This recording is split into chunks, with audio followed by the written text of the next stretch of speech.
The Bar Star Podcast is a show that aims for something a little different. It's hosted by a drummer who thinks he's a musician. But let's be honest, I know and you know that drummers are not musicians, right? Or are they? Hang on a second. Who wrote this crap? This is garbage. Nobody's gonna listen to a show put on by somebody they haven't heard of. Stupid. Crap.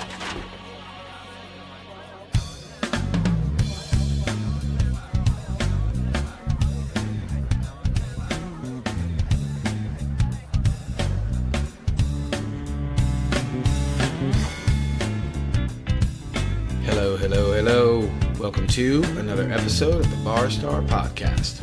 I am your host, Stephen O'Reilly. I want to thank you guys for coming back once again to hang out with me. I hope you enjoyed last week's episode with Angela Lisi. I usually never reference last week's shows or previous shows like that, but Angela's was really, really cool. She's an awesome chick, and she kicks a lot of ass, and you need to go check out all her bands. Please make sure you check out my sponsor, Prophecy Inc., located in the beautiful Highlands in Louisville, Kentucky. Make sure you go in, mention the Bar Star Podcast. You will get 10% off your tattoo by any artist in the shop. You need to see Travis, but whatever. They have great artists there. I'm just partial to Travis. He's done all my work. I hope everybody had a good week. I hope everybody is doing well. And as always, I hope you guys went out and did some shit. I am not flying solo today. I am hanging out with my buddy, who I don't really know super well, but I know well enough to hug his neck and kiss him on the cheek. That's better than hitting me when you see me. I would never hit you, except that one time. Yeah, right. I am hanging out with the badass guitar player and badass singer, a multi-talented, beautiful man. I want Mr. Brian White. Hey, Steven. What's going on? Not much. How man. are you, sir? I'm doing great, thanks. Awesome. How's things? How's life? Everything's good. I can't complain. I'm doing what I love doing, and I'm hanging out with my friend tonight, and on many nights playing music. And, that is true. So it's not such a bad life. No, it's not. So let's give a brief history for the listeners that may not know, which is most of them, because a lot of people don't know this. You and I have not known each other that long. That's true. We met, I want to say, a little over a year ago. We did Wicks Goose Creek. Yep, Wicks Goose Creek. We did FCK together. Mm-hmm. You were playing acoustic. I was playing full kit. That was the first time we played together, and Yep. that was one of the last times we talked to each other until I called you with an emergency. Right. I was putting together a duo in 3 or 4 hours before I was supposed to have the first gig. The guitar player canceled on me. So I called everybody in my fucking phone, and Murphy said, Ryan Murphy, hashtag RMT. Ryan Murphy said, you know what that means, right? Everybody says it when they're talking about Ryan Murphy time. Ryan Murphy time. All That's right. what that is. Yeah, that makes sense. Now you can text him and go, hashtag RMT. The last gig we did together, I showed up and he was on time. He was all set up and everybody was busting his balls about RMT. And I was like, damn, dude, you're all set up and ready to go. And he's like, I don't know what that means. Yeah, he knew what it meant, but he was like, you're always busting my balls. I'm always on time, man. I'm like, all right. You're on Ryan time. Yeah. Anyway, you came out that night to, I think it was a Blind Squirrel, if I'm not mistaken. You totally saved my ass. And we formed a duo called Cliff Notes. Yes. And we've played a handful of shows. I wouldn't say we've played a shit ton, but we've played a handful. Yeah. Gotten to know each other, and you're a phenomenal fucking guitar player. Well, thank you. I appreciate that. And that is one of the reasons why I wanted you on the show, because I don't know if a lot of people realize how good you are. I realize how good you are, because to do what we do with just the two of us, Yeah. and you're playing an acoustic and singing, because I can't sing for shit. You give me the note, I need a note. I can kind of hit it and hold it for a minute, but I'm just singing on my own. I suck at it. I'm not wired that way. Yeah. Besides people may not know how good you are, I should say. I think you're interesting and fascinating because you came here from California. I did. And this is where I shut up. Go. Ha When did you move here? First, I'm going to come over here every night with compliments like that. I'm kidding. It's sometimes better than going home and saying, honey, take out the trash. The dogs need fed. So true. No, You covered a lot there, and it was great getting a call from you. And I got to say, man, one of the things that I've always lived by is, a friend in need is a friend absolutely. indeed. And when someone's backed into a corner, I've been there. And when you have no one to bail you out, So when you called me, I just looked at my schedule and I was like, well, I got to teach till this, and I said, can you move it back a half an hour? And you were like, yes, I'll figure it out. So we worked it out, and I showed up and I went over there. And then going back, when we met at Wicks. Wicks Goose Creek. I was running in and I just didn't even have a chance to look back there. I was like, hi, because I was doing a gig before I got there. Yep, and then it was doing a double that night. So I show up and I'm throwing my stuff together, trying to plug everything in. And before I knew it, we're off and running. Yep. And I just looked back when I heard you play and I was like, damn, that guy's good, man. So it was great meeting you on the stage. Yeah, we literally there's one. There it is. We did. We met on stage. Mm-hmm. We were already set up. You flew in probably 5 minutes before we were getting ready to play. Yeah. You set your rig up and we were off and running. Yeah, rig good to go. Yep. Yeah. So we literally met on stage. That's pretty cool. Yeah. So to your other question, where am I from? Is something about you music? You moved here from California. I did. Because you played music in California, right? I did. Okay. Yeah, I did a lot of the singer-songwriter stuff out there. I got my start. I grew up in Columbus, Ohio. Gotcha.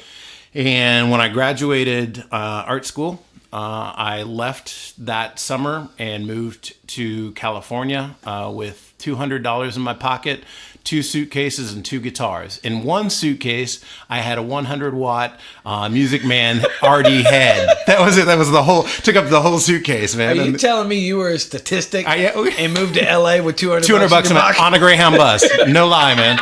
It was like I just kept saying failure is not an option. Well, you gotta determine your own success, and you gotta do what you gotta do. Yeah, man. I get so I left and I made it out there, and I played music out there. I really played a lot more in Columbus and as a kid, and in college I played a lot in the bars, R&B bands and blues bands. Where did you go to college? Columbus College of Art and Design. So okay, I graduated. I was going to ask you if it was a music school. No, it was an art school, and cool. I'm an illustrator and graphic designer. I call myself a recovering graphic designer because I've every now and then they try and pull me back in and suck me in, and I have to turn them down. I've been doing that for a long time, and did it professionally for many years, and that's kind of what kept me afloat in LA. Gotcha. Financially, and then I'd go gig on the weekends, and Gotcha. then do a lot of singer-songwriter showcases for BMI and up on the Strip and at the gig and all over town. And then, well, what time period were you in LA? At the tail end of the hair metal movement. So I moved there in '88. So you got to see the Sunset Strip? At the end of the glory days? Yeah, the real Sunset Strip. The real Sunset Strip. Yeah, no, I lived in, at the time, Thousand Oaks, and my brother, who's also a rocker, he said, you only need this one road. The 101 will take you to Hollywood and it'll bring you home. And I said, well, I might need more than that, but thanks for the advice. So I learned how to get to Hollywood, and I would go down there and hang out. I had a buddy, Simon, who lives in Texas. Hey, Simon. And he and I would go down and hang out on the Sunset Strip and go to all the clubs. Gazzari's, well, that's down on Santa Monica, but the Whiskey and the Roxy, and we would hang out at the Rainbow Bar and Grill right there. Nice. And it was just like, and everybody had black leather and spiked hair, and it was just it was a scene. It was really cool. I really enjoyed that time. And the other thing that I loved doing, I love you. when I wasn't looking for work or playing or whatever, is hang out at the comedy store. The comedy store? Yeah. Nice. That was, I didn't have a whole lot of people I knew out there. So on a Friday night, I was like, well, I could go down to the comedy store, and for $20, I could sit there all night and watch comedian after comedian after comedian. Yep. So, I racked up my list of the greats along the way. Nice. Including, Richard Pryor, Jay Leno, David Letterman. Dice was a regular there. Dom Irrera. It's like, I just love comedy. But that was another thing I used to do. Is just hang out there at the comedy store. That's the time period. And that's why you get all my comedy references. When I say dumb shit, and you'll turn around and look at me and go, that's so-and-so. I'm like, yes, you know this.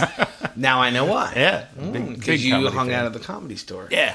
And the Improv and the Laugh Factory. Laugh Factory was in Pasadena. Where's the Laugh Factory now? The Ice House was in Pasadena. Laugh Factory is there and a little further down the road. But yes, I've only known that because I've never been to L.A. I've only known that just from the comedians I follow and listen to and all that shit. Yep. I totally had a fucking brain fart. I was going somewhere. That's all good. Where was I going? See, this is the part where I just sit debate in my head if I'm going to edit this out or not. Maybe I will, maybe I won't. Well, I'm all about self-deprecation and throwing myself under the bus because it's my fucking show. No, I was the reason I was hesitating is I always talk about I've only talked about it on the show once or twice. There's always two places I've been scared to move, and it's not fear of failure. It's fear of being a statistic and fear of not having food. Yeah. Because I started so late. Yeah. If I'd have started earlier and I could have moved when I was 20, I'd have fucking done it like that. Yeah. But I didn't get good till I was in my mid-20s. So by then I'm going, fuck, because I got married at 20. My first marriage, I was married at 22. Wow. So by the time I was 24, 25, I mean, I had a wife, I had the job and all this bullshit, and I was starting to finally get good at being a drummer because I started so late, and I was like, well, fuck, I can't move now. Yeah. I can't leave my wife and all that dumb shit. Hindsight being 20/20, I should have left that bitch, but whatever. But that's where L.A. and Nashville were always the two places. Well, I moved to L.A. to be in L.A. because I fell in love with it. We went out there on a family trip when I was 15 years old. Right. And I fell in love with it. I knew the day that I could, I was going to move to L.A. Gotcha. And another thing that I think people, say, well, you moved there to do something, to be a star or whatnot. I've always thought that was rather peculiar. I've never, in my life, I've never wanted to be a quote unquote star. My dad was a local celebrity in Columbus, and I saw what fame could do in terms of people coming up to you all the time. He's incredibly successful. He's been in television for 50 years, and it's everywhere we went. Really? Somebody wanted to know, to say something to him, to talk to him. We couldn't have dinner, So I saw that part of fame, even on a local level. And I thought, I don't want that. But what I love is music. And all I've ever wanted to do was be a musician and play guitar. So in whatever capacity that I could, whether it's in an ensemble, a small band, a large band playing solo, I just love music that much. So to me, it was just a perfect opportunity to be where I wanted to be, to give it a go because I wrote songs, and to see if I can get into a band and also do my art. And so, I figured if I was starving, I might as well be starving in the sunshine by the beach. If I'm going to starve, I might as well like where I'm starving. Yeah, exactly. So I made a go of it, and that makes no complete regrets. sense. No, that makes complete sense. So I take back my statistic remark because you didn't go out there to be a star. So you were half a statistic because you did go out there with only $200 in your pocket and your guitar. Yeah, that's 2 guitars. Yeah, 2 guitars. Yeah, right. Let's circle back. What do you mean your dad was in television for 50 years? See, this is why I love this show. I learn shit about my friends. It's fantastic. Yeah, he started out in the early days of television. He is still a musician, and he when he was in college and around that time, he was playing a lot of music, and he was playing the circuit through Greenwich Village up in New York, and Cleveland and Detroit, and there's a town called Steubenville in Ohio, and there was this whole circuit that these old folk guys used to play, and a lot of them were like mafia-owned clubs. There's some great stories that you hear out of that area and that era. And they would do the circuit, and my dad had a band called the Capsons, and they'd do that circuit, and he met a lot of people along the way, and then he came back, and he had a family, and then he got a job. He had my oldest brother, and then he got a job at the television station early on in the infancy of television. Then he just worked his way, literally up the literally. Good job. High five in the microphone. Good job. Up the ladder. So at the end of his 50-year career at that same station, WBNS TV, he was a public affairs director, and basically he's I think the world of my dad, and I'm so inspired by him. He actually started what's called the Adoption Show, and you see it now all over the country. It's where he used his leverage and his pull in the television station to affect community change. So nice. he found like Children's Hospital Miracle Network Telethon. Right. He was one of the founding members of that. No shit. Yeah. So and That's then awesome. the adoption show, and then he was also on the air. Anybody who's like 35 or older would know him as a puppeteer on a television show called Lucy's Toy Shop. When I was a kid, everybody knew Lucy's Toy Shop. It was kind of like Captain Kangaroo and Sesame Street, Gotcha. Mr. Rogers, but they had puppets and Gotcha. a character in any way. He was... Tell me they had puppets again. What? Tell me they had puppets again. They had puppets. Because you went like that. Yeah. You can't see I'm using my hand to create the puppet mime. So We were being too nice to each other. I had to throw you into the bus for yeah, that's that. Why I wouldn't expect anything less from you, or anything more for that matter. True. Very true. I am what I am. So anyway, I'm just that's talking awesome, about though. my old man. No, But that's cool. He was a That's musician, awesome. and I grew up around music. And then my oldest brother is a musician as well, and so I grew up. He was that influence of hearing all this different stuff in my house is kind of what led me to be able to kind of go into different styles. I love everything from classic jazz or classical music. True. I grew up playing violin. I started playing violin when I was 7, so I still play, not as much as I used to. But I think you told me that before. I think I remember you telling me that. And the reason I said true is because when we're doing the duo, I'll look over at you and you'll be playing something, and I'm just going, what the fuck? God, fuck that guy. He's so good. No, because you'll pull out some weird shit, and I just don't get it. Whatever. I'm like, hey, he's gonna pull out a guitar with some nylon strings in a second. Yeah, I feel it coming. I can do that, but so anyway, a lot of different influences growing up, and so then I just kind of started to absorb. My oldest brother was seriously into rock and roll, and he turned me on to Hendrix and Rick Derringer, Edgar Winter, Johnny Winter. Those are his go-to favorites, and then Zeppelin, all those classic rock bands, and I grew up with that. And then my dad on Sundays would be listening to classical music, and during the evenings would listen to jazz. And then my brother and I got into the Beatles. My middle brother Michael and I got into the Beatles and like rock and roll. So there's 3 of you, 3 boys, 3 boys, and you all play. No, the middle one does not. Middle one does not. He went into business. I was paying attention. Your oldest one plays. Yeah, so that means if they know. Yeah, I did math. I mathed. You got math. I mathed. Well, that's cool though. That kind of stuff has always fascinated me because I come from. I hate throwing my family under the bus. They're cool people. They really are. My pop is amazing. My dad's awesome. But they don't. There's no artistic talent. Fuck anywhere in my immediate family. Now, in branches of my family, there's some people. I mean, I've got family members I've never met. I'm not a super family-oriented person. I never have been. I literally, I'm not going to give you 2 that early. I literally had to teach my mother how to draw a straight line with a ruler. Uh-huh. And she failed. So how the fuck I got to where I am? And then you worked on toast after that, huh? Yeah, exactly. How the fuck I got to where I am is kind of a mystery. But I also think that's one of the reasons why I started playing so late. When did you start? I started wanting to probably around 10 or 11. I didn't actually hit anything until I was probably 13 or 14. And I didn't get my first drum kit until I was probably 15 or 16. All of which I bought myself. I left home. I was 13 when I left home. The shitty childhood. Not blaming anything. It's just my fucking past of what happened. So a lot of things that were easier for most kids were fucking brutal for me. I had to do everything myself. But all of that stuff combined is why I started so late. But it's what I'm getting at is it's cool that you had that connection within your family, the musical connection. A couple of you played. Your dad played especially. And then you've got somebody like me. I'm pretty good at what I do, but I come from a line of nothing artistic, creative, musical at all. But the one thing that I always accredit it to is my parents, especially my mom, they always listened to a lot of Neil Diamond. Oh, really? Tons. I am a huge Neil Diamond fan to this day.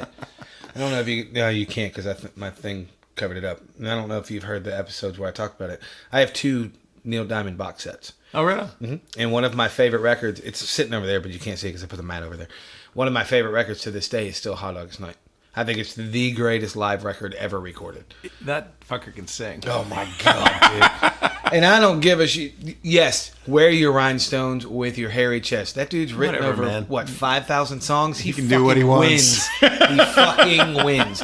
But I think that's where a lot of it came from with me. Besides the troubled stuff I went through, it was that pure songwriting ability of someone like Neil Diamond seeping into my fucking pores.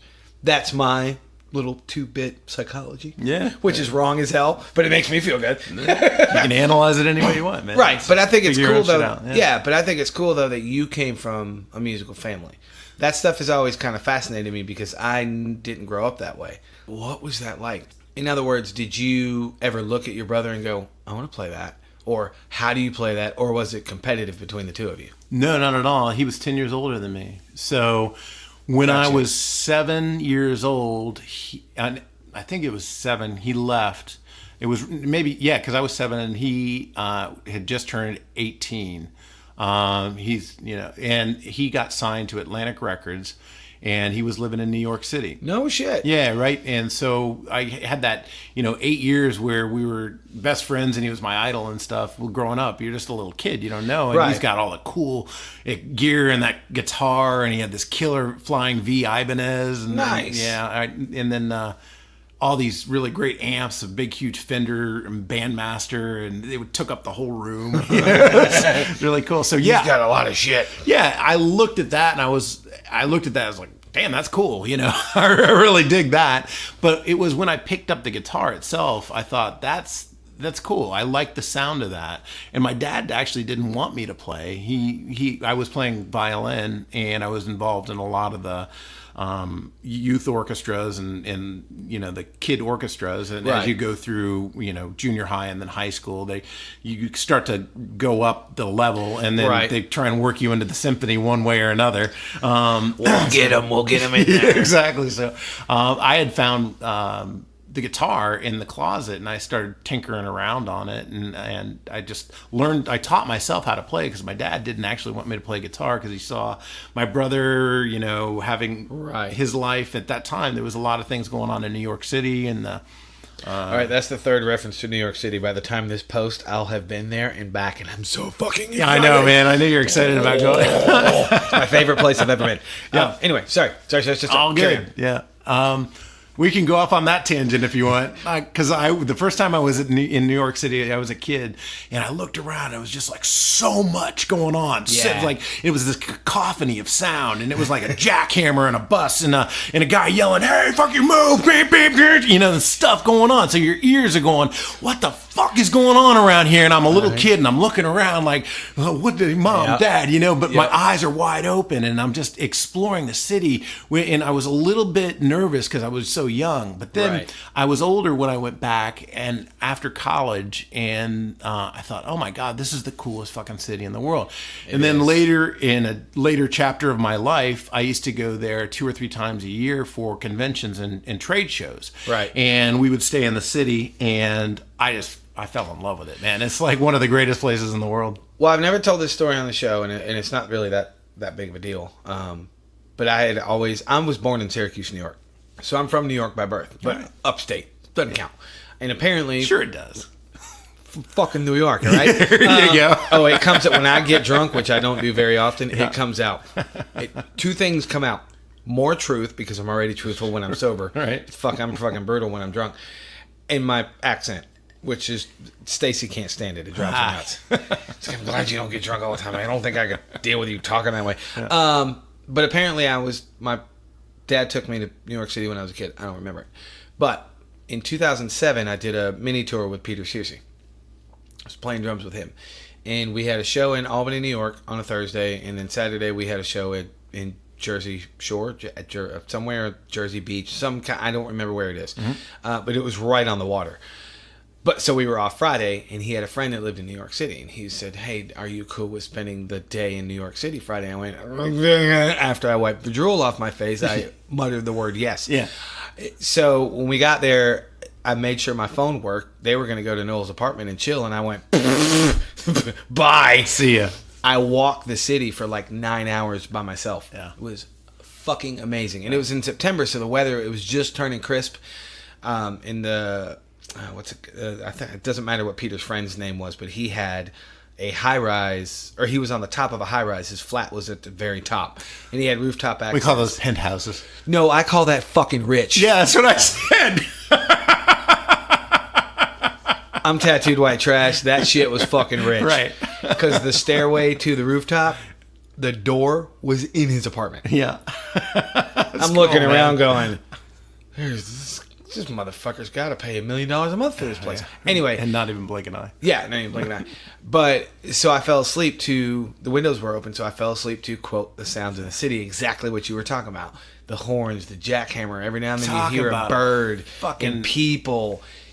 It is to this day still just no music related. It's been one of my favorite days on this planet. Cool. So what a great thing though. I mean, for any musician to hear the cacophony and like the polyrhythm of the city. Oh my god, it's amazing. You can hear this going over here, 1, 2, 3, 4, 5, and the other thing going ding, ding, ding, ding, ding, ding. Yeah, I love that. So anyway, go ahead. Fast forward. Stacy is a beach girl and a country girl. All right. Country girl because that's where she comes from. Beach girl because that's her favorite place. She's a water baby. That's what I call her all the time. And we've been together for a decade, and we've probably taken 15, maybe 20 trips to the beach. Beginning of this year, I looked at her and I said, I'm not going to the beach any fucking more until you go to New York City. Yeah. You have to see it. And this is going to be her first time there? This will be her first time there. Man. And I'm so excited for her. Yeah. It's going to be awesome. And I'm pretty positive that the show after this one will be her and I talking about her time in New York City. Oh, sweet. Because I want her to do that. Yeah. I think it'll be cool for her because she's never seen it. And she's not a big city girl. Yeah. She's really not. So anyway, that's a New York City tangent. But before we go anywhere else, what band was your brother signed to on Atlantic? Or was he a solo artist? No. It started off as Mark. See how I turned that around? Yeah, right back into music. Good. That's good. Yeah. It was a band called Mark and Clark's Double Take. And then they changed the name to Carnegie. Gotcha. And it was twin guys, Mark and Clark, and they played dual grand pianos back to back.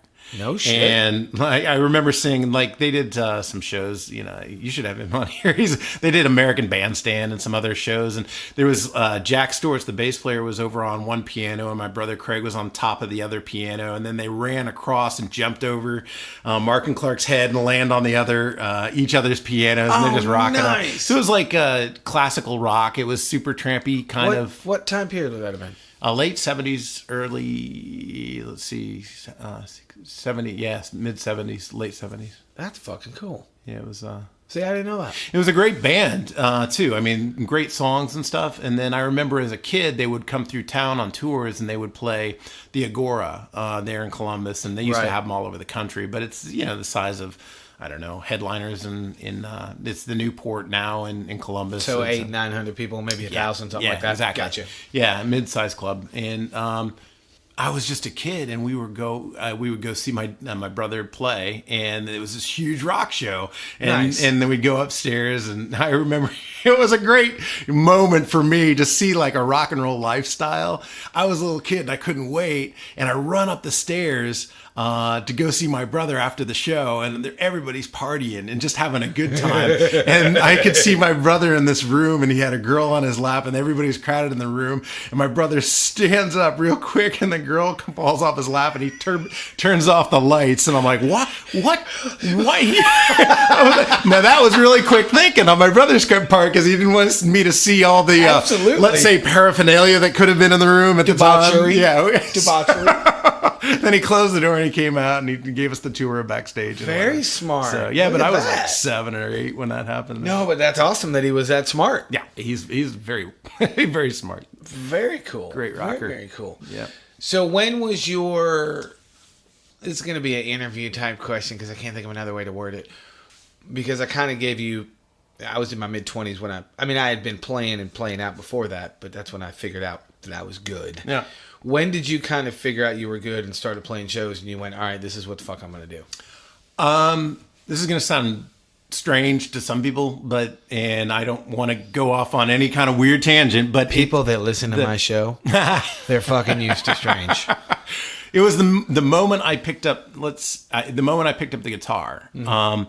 I put my fingers on, it was my brother's guitar. I found it in the closet, and I picked it up and I started playing it. And what came out of my fingers without a single lesson, without knowing anything about the instrument, was I picked out these notes in order without a mistake. And it went, and I'm not going to go down this road, but it went bum bum bum bum bum bum bum bum bum bum bum bum bum bum bum ba ba ba ba ba ba ba ba ba.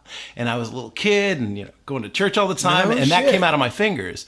So that was a sign to me. I was like, something's about this is telling me something that I could play that without doing anything. Now you had already been playing violin at that point, though. I'd been playing violin, so I could hear notes. Sure, you could hear notes, and you at least knew how to move your left fingers. Yes, yeah. So I that was the moment that I knew that was my instrument. Gotcha. And so that's when I made a decision to pursue playing guitar and make that my instrument. And so that's where my voice is now. My voice is not on the violin. I can play the violin. I can read, the stuff off the music.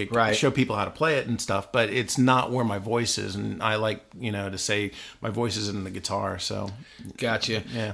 I guitar was my first instrument. Yeah, I've heard you say that before. Yeah, it lasted about a week. Yeah. Fucking hate Well, coincidentally, drums were my first instrument. My parents got me a drum set when I was a kid, and I would play the shit out of those fucking drums. And I went off and I was like in second grade, third grade or something like that, and I went to school one day and I came back and my drum set was gone. I still to this day, Stephen, I don't know what happened to that drum set. And nobody in your house is talking. No one. No one said anything about it. I just never will. I don't know what happened to it. They do. What's your dad's number? I'll find out. Yeah, I'll let you know. I think in hindsight, I know what happened to it. But I had 1,000 things spinning through my head, so I just moved on to something else. That's all right. I think it worked out for you. Yeah, it worked out pretty good. Now, I'm the world's worst drummer. I was playing in a cover band here in town, and I was playing behind a singer-songwriter, and I sat down and I was playing drums behind the singer-songwriter. I was like, boom, boom, tap, boom, boom. And my friend, the bass player, he looked at me, he was like, play the fucking drums. I didn't want to override the singer-songwriter, I don't want to be too loud, And he was like, you've got to play the drums. So, that's pretty funny. Yeah, I'm the worst drummer. So let's fast forward to 2 weeks ago. Yeah. Which sounds really bizarre. We finally... After played you know where I'm going with this. We finally, after playing together off and on for about a year, almost a year, we finally played full on. You got to play electric, and I was playing one of my bigger rigs. And what I mean by that, most people that know me know I have several rigs. The rig I was using at Goose Creek was my quiet rig. It's not, doesn't get, no matter how hard I hate it, it won't get that loud. But I use my white rig, which is not my Gretsch rig. You haven't played with those yet. Oh, those are amazing. I used my white rig, and you used a guitar and an amp. Yeah. And we you were make like, that sound so foreign. And we were like, I have several. For me, playing with you, it's ridiculously foreign. Yeah. So I remember there is probably the second song we were doing FCK at Wix. Well, and that was, they were asking me to play acoustic for that stuff. And I'm glad that you didn't, or that didn't work out, or what the hell ever. Yeah, whatever. So anyway, I remember the second song, because I have moments on stage. Most of my moments on stage I don't remember. I'm sure you're the same way. You don't remember if you're on stage for 2 hours, you probably remember 10 minutes of it. Yeah. I'm the same way. I'm lucky if I remember 10 minutes of it. But I remember the second song, I looked over and I went, oh, fuck that duo. I don't even want to do it anymore. Let's start a band. And we kept having these moments all night. You'd look back at me, and I'm looking over at you. And it was cool to play full bore, full volume, whatever. Yeah, man. Just plugged in, whatever you want to call it. It's a lot more freeing when I can play electric with a band instead of trying to hold down the fort with rhythm and drive the bus, melodically and rhythmically with an acoustic guitar and then sing as well. So it's like a different set of tools. Oh, absolutely. So. Which is no disrespect to Tony Clark or Joe Stevens, because both of them are phenomenal, and I've played with them a bunch. Absolutely. And I've been honored to play with them, but it was the first time you and I got to plug in. Yeah. And it was awesome, because what a lot of people don't know about Cliff Notes is I use my Yamaha DTX-12 that I run samples off of, I actually use that with Cliff Notes, and I'm playing drums on that. Now, you started off with djembe. And That's that a was bad like, idea. Yeah, it was a bad idea. It sounded good, but No, it you didn't. can get, Don't bullshit you me. can get so much more out of that Don't little electronic bullshit kit. me. And now that we know that Don't bullshit me. It Now that we know sounded that fucking horrible. we're good with the electric big kit thing, we've got some more stuff planned. Now, let's just leave it Yeah, at we're that. going to leave it there. We Barstar exclusive. We do got some shit cooking. So that's cool. So when did you, going back to my original question, because you never actually answered it, when did you move to Louisville? And had you been here before you moved here? Yeah, I'll give you the abridged version. You don't have to look at that. You can go as long as you want, brother. I mean, unless you got somewhere to be. No, we're good. I'll tell you the story. So Wait, are we going to need to pause and get coffee first? No, I mean you can if you want. I know you're I'm empty just and you live on that, so it's like you go. Oh, you called me out of my own fucking show. Yeah, it's all good. That's it. Pause. All right, so I really did fill up my coffee, and I think you're fucking amazing for saying that, because that was awesome. Here it is. All right, so here's the story. I know you live off that stuff. I'm just kidding. Go ahead. It's like your gasoline, man. Dude, Gotta pull off at the next station, fill up on some coffee. Yes, got sir. the go juice. Anyway, first day of college. back to seriousness. Back to serious. It's not even serious. It's just like stories. I need you to be serial. I will be very Cereal. Serial now. Cereal. Yeah, be serial. I need you to be serial. Oh my God, you're so cute. I'm just kidding. Go ahead. All right, man. So I go to first day of classes at art school, and per normal, I had just come in from the outside because my friend and I had, sat and smoked. And so we came inside, and I'm sitting in the back of the classroom, and I looked up to the front of the classroom. There is the single most beautiful woman I've ever seen in my life. Side of her face is like fucking gorgeous, and then she's got this killer mohawk that goes straight up, man. It was just like shaved sides of her head, but I was looking at her face going, wow, she's fucking gorgeous. So I leaned over to my buddy Eric and I said, you see that chick up there? And he goes, yeah. Just knockout. I go, she's gonna fall in love with me. And he goes, yeah, right. So I was like, I'm determined, man. So fast forward, I introduced myself.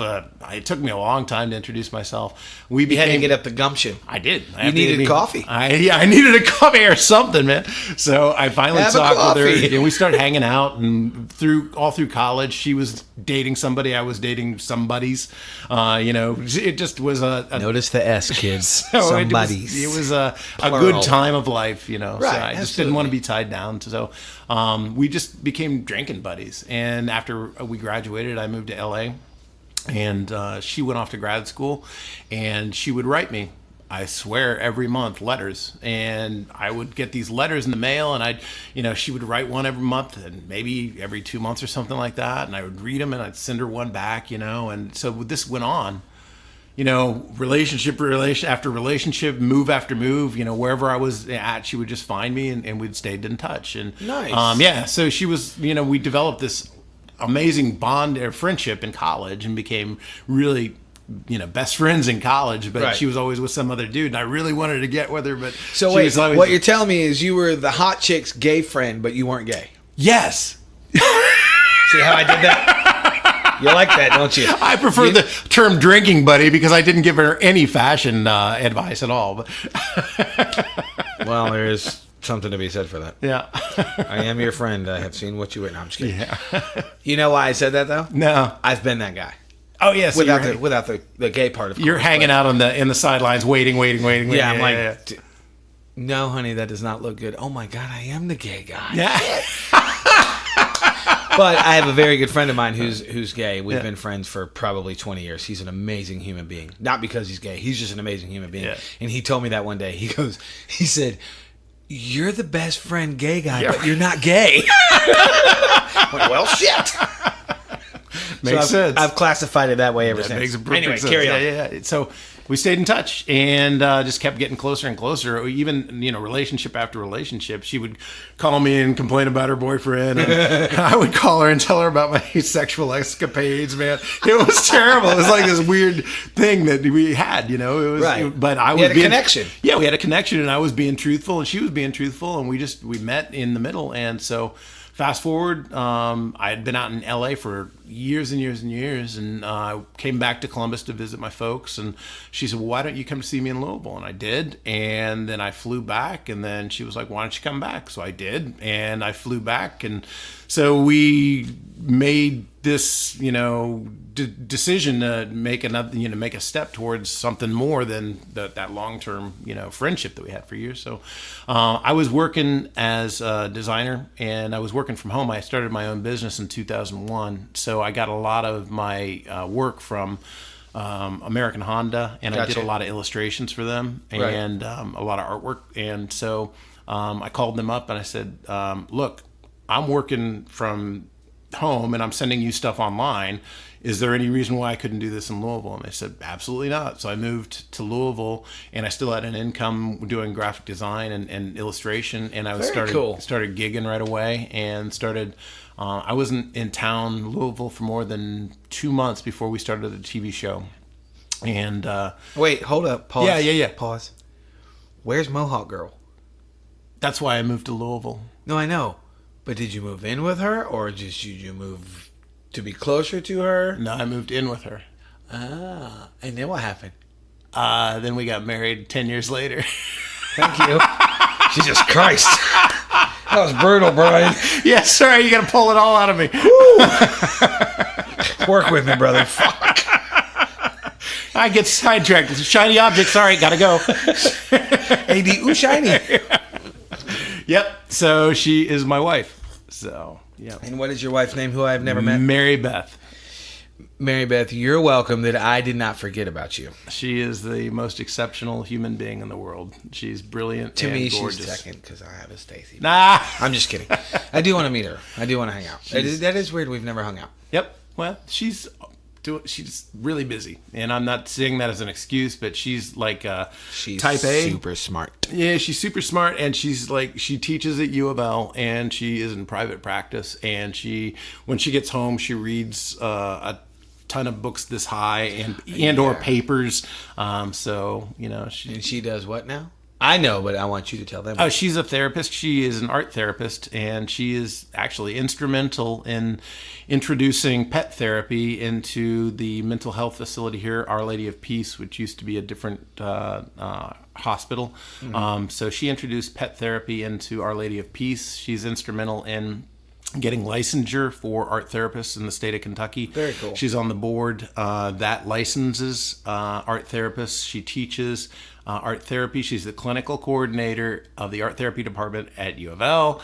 And she is in private practice, and she deals with my ass every day. Which means you pay her a lot of money and you clean the fucking house. Well, we both clean the house, but I put my fucking time in. Let's put it that way. If I don't, things won't get done. That's all there is to it. So. No, that's awesome. That's really, really cool. I had to derail you because you were just I know you well enough. You were going to go down this rabbit hole of graphic design. I'm like, where'd Mohawk Girl Where'd she go? Where'd she go? Where'd she go?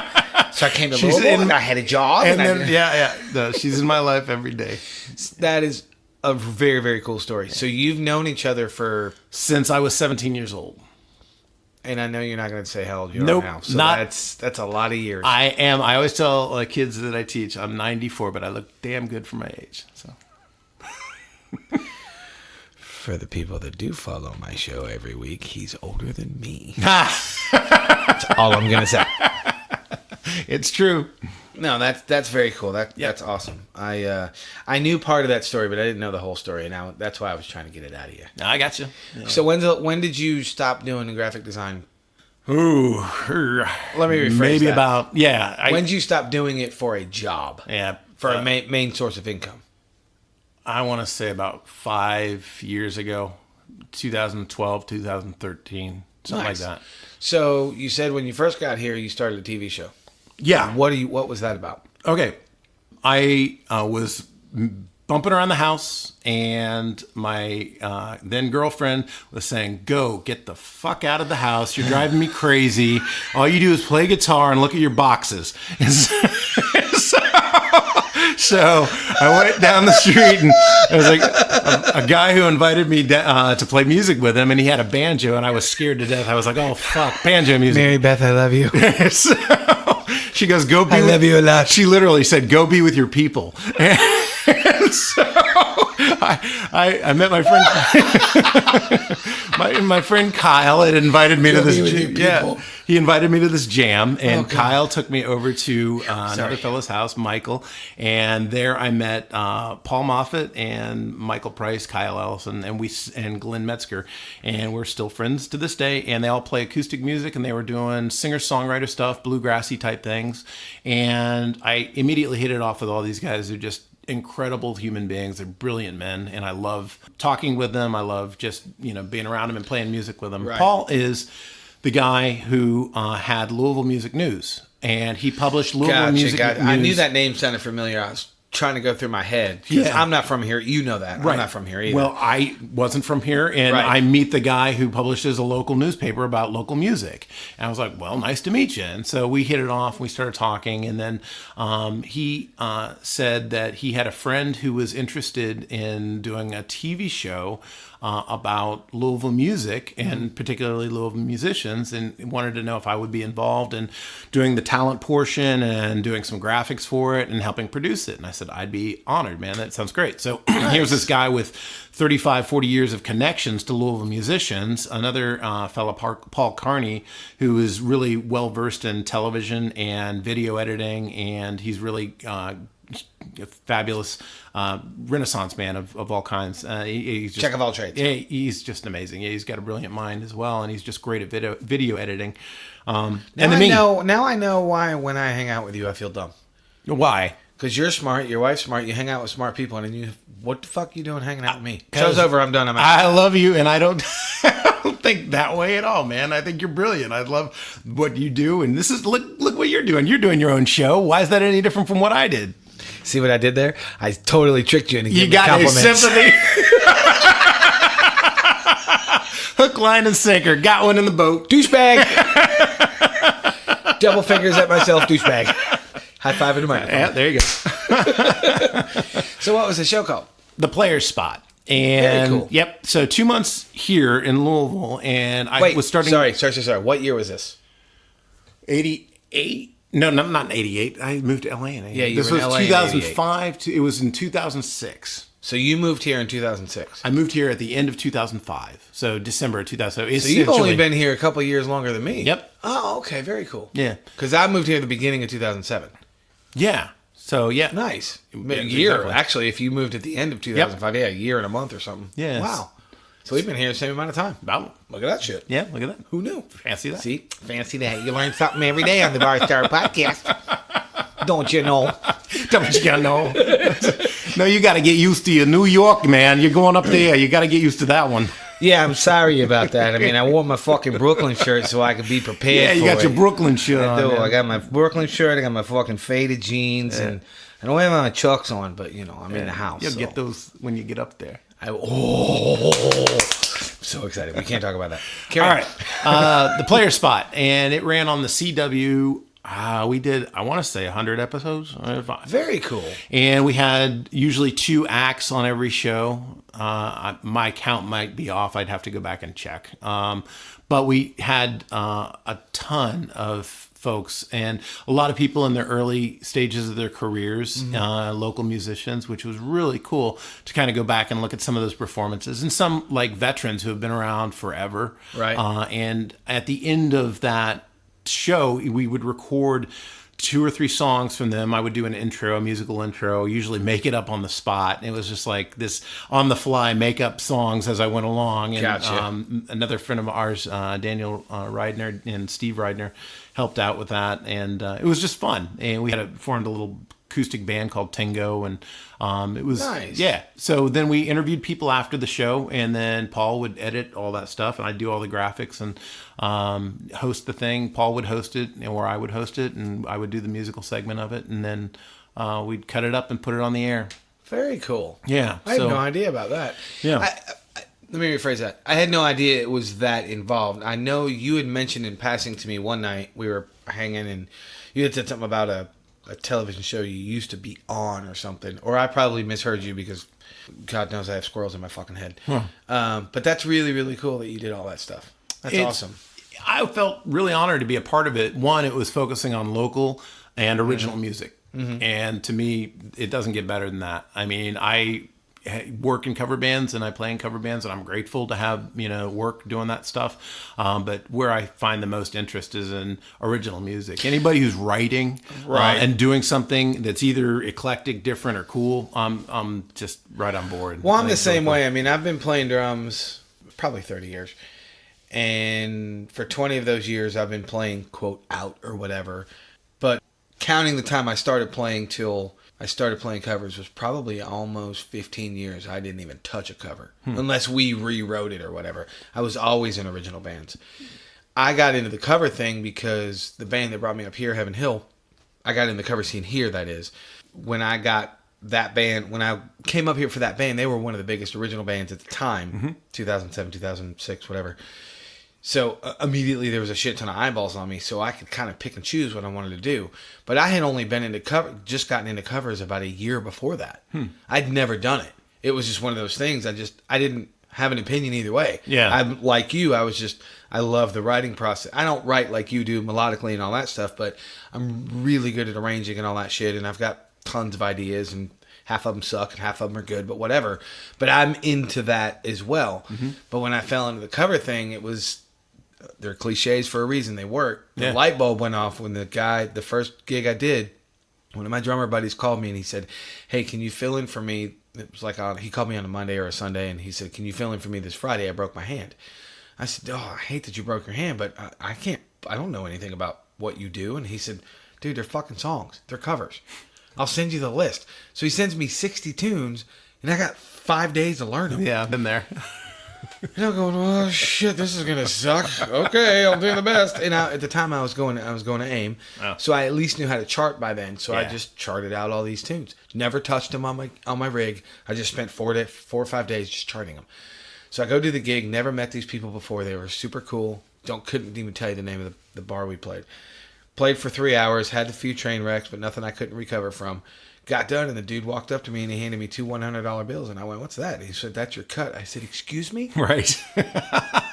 He said, "That's your cut for the night." I said, "Are you fucking serious?" Let's see, if I do 3 of these a month, I can pay rent, and let's see if I do 3 more a month, I can pay my car payment, and let's see if I do 3 more a month, then I can get some groceries, and 3 more after that, I could actually put some new guitar strings on. Or in my case, drum heads. But yes, that was the light bulb moment. I went, "Motherfucker!" Right. And I've been doing covers ever since. Now, I've always had my foot in some sort of original project. Yeah. I tried to start one last year. It just didn't get off the ground, and it's no bad blood or anything. It just didn't work. Yeah. The chemistry wasn't there. But I did, after Heaven Hill, after I was out of that band, I did a band called the Zoo Kings. It was a trio. It was me, Dave Moody, and Bobby O. And it was just straight up gritty rock. Nice. I had a kick, snare, and a floor tom. That was it. A couple cymbals. Nice. It was great. Yeah. And they stuck me in the front of the stage, and they were on the riser with 2 mics, singing their asses off. It was awesome. But I've always had at least one foot in the original thing. Yeah. But that's how I got into covers.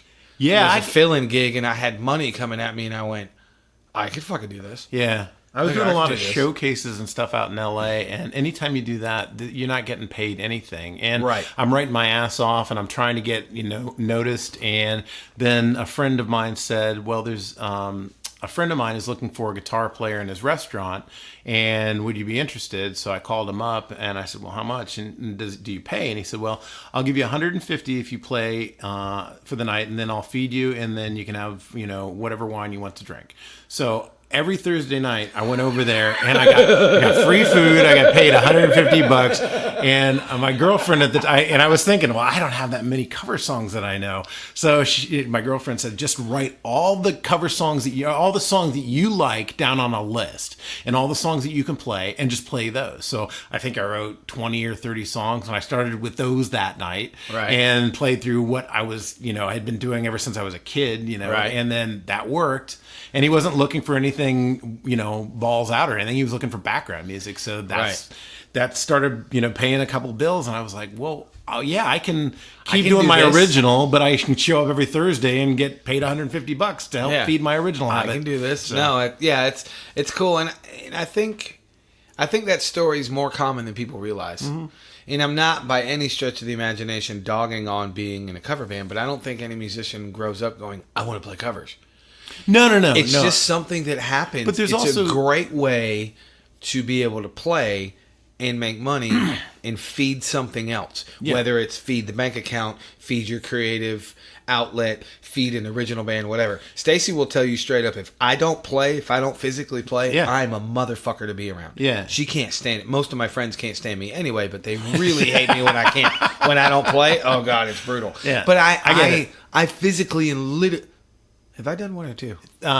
Technically two. Then I'm not going to do three. You did three, but you didn't punch it. I didn't punch it. No, you just let it. So this would be the second one. This would be the third one, I think. I'm not giving them three. Fuck it. But I literally have to physically play, or I am an asshole. Yeah. I have to get that out. But that's part of being a drummer. Yes. You have to do it. And being a creative mind. Being a creative. You have both. To do it. Because I have drummer friends that don't give a shit if they don't fucking play for months. Yeah. I can't wrap my head around that. Yeah. And I'm not dogging them. Again, that's just a mental, not even a mental, it's just a mindset they have. I get it. Yeah, I have to play. Yeah, I do too. You have to, which is ironically one of the reasons why the Cliff Notes thing is weird for us. And then when we plugged in electric, we're like, oh, that's where it is. Okay, I get it now. That was a lot smoother, fun, rolling down the surf. We already knew we were good, but we didn't realize how good the other. It was fun. It was so much fun. It was awesome. Yeah, it was great fun. Yep. So I've been doing that for a long time, just balancing the two. And I think everything's relative, because I hear people throwing cover bands under the bus and trashing them, and I just scratch my head and I'm like, okay, you do your thing, I'll do mine. I don't have any problem, because if you look through history, Wes Montgomery was playing covers. Duke Ellington was playing covers. The Beatles were playing covers. Chuck Berry was playing covers. All the Zeppelin was playing covers. Yeah. Black Sabbath was playing covers. Yep. Judas Priest was playing covers. Yep. All those guys started out playing. Hootie and the Blowfish. I heard you talking to your buddy about them. They were playing covers. Oh yeah, It's like all those guys started off playing covers. So, and then the other part, most of the biggest bands in the world started doing that shit. Yeah, and the other thing that I loved sharing with students is how much you can learn from learning that solo, or learning that progression, or learning that chord change, or learning that chord, I tell my drum students the same thing. Figure out the song. I'll give you the tools. I don't spoon feed my kids anything. Yeah. But once you figure out the song using the tools I've given you, then you figure out why it works. Drum wise. Yeah. I'm not, and on a whole, but I don't expect them to pick up chord progressions and all that stuff, because I know music very, very well, but chord progressions still baffle me sometimes. I just don't get it. Kind of like if I start getting really technical on drums, you're going to be like, dude, shut the fuck up. Yeah, I don't get it. I know my paradiddle and my flamadiddle. That's about it. I can't believe you know a flamadiddle. You're so lame. Nobody even does those. No, I'm just kidding. Good job on knowing those two. Yeah. But you know what I'm saying. There's certain, at a certain point, it's just, you shut it off. Yeah. But what I'm getting at is I tell them the same thing. Figure out why it works. And then once you figure out why it works and you figure out how it works, then you learn how to use it for yourself, and you build your arsenal. Yeah. I can sit down with almost anybody, never met them, don't know them from Adam, give me 50, 60 songs, and I can sit down and I can play the entire night, and nobody in that room's gonna have a clue that I've never played with these people. Yeah, exactly. Because you know your shit. And I know my shit. I know my instrument. I know music. Yeah. I know how music works. Yeah. That's what is always kind of. I'm with you. I'm agreeing with you. But that's what's always kind of baffled me a little bit, made me scratch my head. Yeah. Why? Well, you're a sellout. I'm going to be honest with you, motherfucker. You enjoy that bologna sandwich? I'm going to get a steak, bitch. Yeah, call me whatever you want. Yeah, call me whatever you want. I don't Jason care. Newsted was my favorite, though.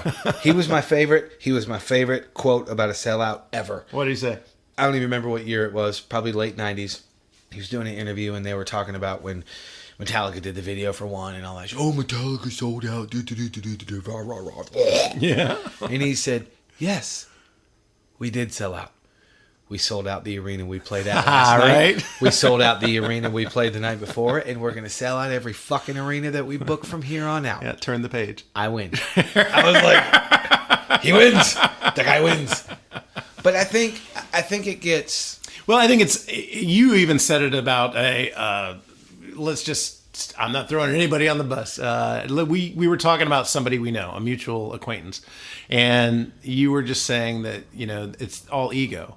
And I think that's the same with, not that we have to have an ego to get up. You have to have an ego do what we do. What we do. But absolutely. you don't have to be so broken. You don't have to be a prick about it. And you don't have to be so broken that you have to bitch about everybody else and look at your life as miserable and then take it out on everybody else. Shit. Up. Yeah, if you don't want to do covers, don't do fucking covers. Yeah, go do something else. I still do originals. I still write, and I still, it feeds my soul. And I think I love that you said it's all relative because. And I don't think this way. It is. I was going to share a story. Go ahead. Go ahead. You won't forget it, will you? No, I won't. Okay. I don't think this way, but I could totally think this way if I wanted to be a bitch. I do not have the same luxury that you have. You can get a speaker on a stick. You can get a small mixing board. You can grab your guitar and a mic, and you can go make money. I cannot fucking do that as a drummer. Yeah, well, you can beatbox all night, dude.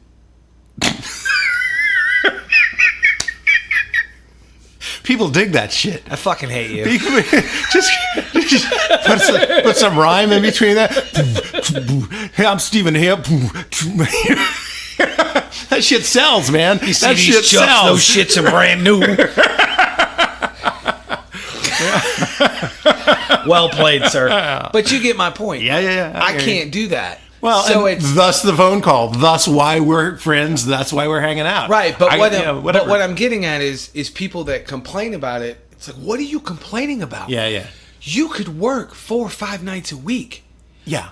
I, as a drummer that cannot play any other instrument, I cannot do that. I physically, literally cannot do that. Yeah. Because nobody gives a fuck. Nobody wants to hear drums. Who the hell wants to hear fucking... no, we're going somewhere else. But if you can half-ass sing, old joke, man. And half-ass play a guitar, you can go make money. Yeah. And I don't get why people complain about it. And I'm not saying that I think that way, but I could if I wanted to be a bitch. Now, what joke were you talking about? What old joke? Oh, you know what you do when you hear a drum solo? You go piss. No, you can go get a beer. Yeah, whatever. Yeah. That's the old joke. So. Oh, you don't know this about me? What? Well, actually, you might. What? I don't know. I fucking hate drum solos. Really? Hate them. I love them. I hate them. I just don't like the ones that go for 15 minutes. To them. Really? I hate watching them. I love hearing. I hate playing them. Great players. I hate them. I love hearing great players break up time. I just love it. Now, see, I don't consider that a drum solo. If you're going to be in the middle of a song and you're going to hook a ride off the interstate and grab a coffee and then come back and join the band, I'm in like a motherfucker. But if you're going to sit behind your drum set and wank off for 10, 15 minutes, fuck you, I'm out. I don't care. I've never been into that. I went to go see Branford Marsalis at, it was down in Culver City, real famous little jazz club. He had Jeff Tain Watts on drums, and he had like a snare, a hi-hat. Y'all can't see because I don't have the camera, but I am cheesing because I know who Jeff Tain Watts is, and he's a badass. Carry on. And Branford looked over at him, he took a solo, and he just broke up the time in ways that I just I was mesmerized because I was like, okay, I can tell what his foot's doing and I can tell what his snare is doing, but I don't know what he's doing with those cymbals. And it's like he was doing 7-on-4 with a 9 in there, it just got crazy. And don't get me wrong, a lot of that shit is super, super impressive. Yeah. It's not about envy or I'll never be able to do. It's nothing about that. You like what you like, man. It's not musical to me. Yeah, I get what you're saying. If you... And most of my friends give me shit because I'm a huge Dream Theater fan, but I am not a huge Rush fan. Throw shit at me, I don't really care. But one of the things that I did hear that in an earlier podcast, and I was like, okay. I'm scratching my head, but that's cool. I'll tell you why. You like what you like. I'll tell you why really fast. What? Pert is so good, he's almost a fucking machine. He is. Portnoy's really, really fucking good and one of my influences, but he's got a little bit of more of an ebb and flow to him than Pert does because Pert is almost too perfect. That's why I don't like Rush. That's the only reason. Fair enough. And I do think Alex Lifeson is one of the most underrated guitar players on the planet. When you consider what he did and how old he was when he did it, See, especially those now early... you love me even more, don't you, motherfucker? Well, I think so. Because you never thought that was going to fly into my mouth. No, especially when you say you Right. dislike Rush. But Just not a fan. Yeah, no, now, that's you cool. know me well enough to know I never say anything sucks. I just don't like it. Yeah. Just not a fan. But what I'm getting at is when they're doing, because I'm such a Dream Theater fan, when they're doing their 10, 15-minute tunes and everybody's taking a solo within the context of a song, I mean, Yeah. I love that shit. Yeah. I don't like it when a guitar player comes out for 10 minutes and wanks a bass player. I don't like it when anybody does it. Yeah. Because to me, there's no music in that. Well, wankery and musicality are two different things. I can listen to Al Di Meola by himself playing an acoustic guitar all night long, or listen to Jaco do a bass solo. Not anymore, but on a recording. And Right. to me, it's just absolutely musical and fluid and delicious and brilliant. Or a solo violinist or a cellist. Yo-Yo Ma brings me to tears, man. Just listening to him play. Right. But it's not Yngwie Malmsteen wankery. No, granted, he's great. Dude, I can't touch him. I mean, the guys. Yeah. Sorry. That's what it ends up sounding like. pretty good, wasn't Yeah, it? it was really good. Yeah. I went to the last Yngwie show in October. Did you? Did I tell you about this? No. It's phenomenal. I'm sure it was. No. It was phenomenally shitty. Oh, okay. And I'll tell you why. He's still wearing the same stuff, unbuttoning number his one. shirt to Yeah. his belly. Okay, listen. Okay, I'm I all did about... throw Yngwie under the bus. No. He's laughing all the way to the bank, but go ahead. Absolutely, he is. Same thing I say for Nickelback, which Yeah. I don't throw them under the bus, but hey, they've sold 80 million records. They win. There's a reason, yeah. Here's my favorite line, though. They sold 80 million records, but everybody hates them. Who bought the fucking records? Right. Somebody better cop to it. No, here's why it was phenomenally trashy. Because, one, I get it. You have a look, you have a shtick, that's great. It's okay to update your shit. You're fat, brother. Too fat for leather pants He and an doesn't open see shirt. it. No, he doesn't. That's number one. Number two, he had the wall of the fake Marshalls or the gimmick Marshalls. And that's great. It looks phenomenal, the stage lights and everything. Here's why it was phenomenally tragic. He had his band shoved over to stage left. I'm sorry, stage right. Our left. Yeah. It was on stage right. I'm trying to remember. It's been a while since I saw the show. He had them all shoved over, and I'm not making that up. So he could run around? So he could run around. And his drummer was pretty good. Wasn't one of his best choices. I mean, he's played with some phenomenal drummers. But he had 2 kicks, 4 racks, 2 floors, big cage. Keyboard player had 3 or 4 keyboards on the big giant stands. And then the bass player was tucked over there too. And he shoved them all over on stage right, and they were all just huddled in this corner. And I'm going, you motherfucker. But that's him. I know, but it just... His ego is as big as his Marshall cabinets, which is as big as his attitude. And whatever. That's why I don't buy tickets to his show. Or I don't buy his albums anymore. I bought Rising Force. I didn't pay for him. Oh, good for you. Good for you. I will got tell Rising you Force this. when I was a kid, and I was like, man, this is amazing. And then I got the next album, and I was like, it's the same thing. Right. Now, I will album- tell you this. I have seen him about 9 or 10 times in my life. Yeah. Because he always has badass drummers. Oh, I'm sure. I saw him down in Jacksonville. He had Tommy Aldridge playing drums. Nice. So I walk in. It's a cool little derailment story. I walk in, whole thing of Marshalls, and there's a big white Yamaha rig.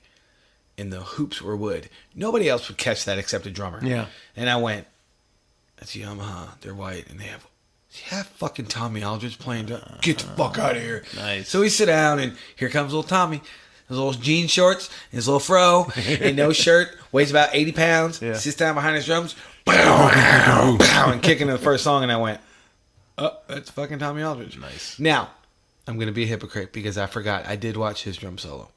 And the reason I watched it is because he did something he was the first one I ever saw do it.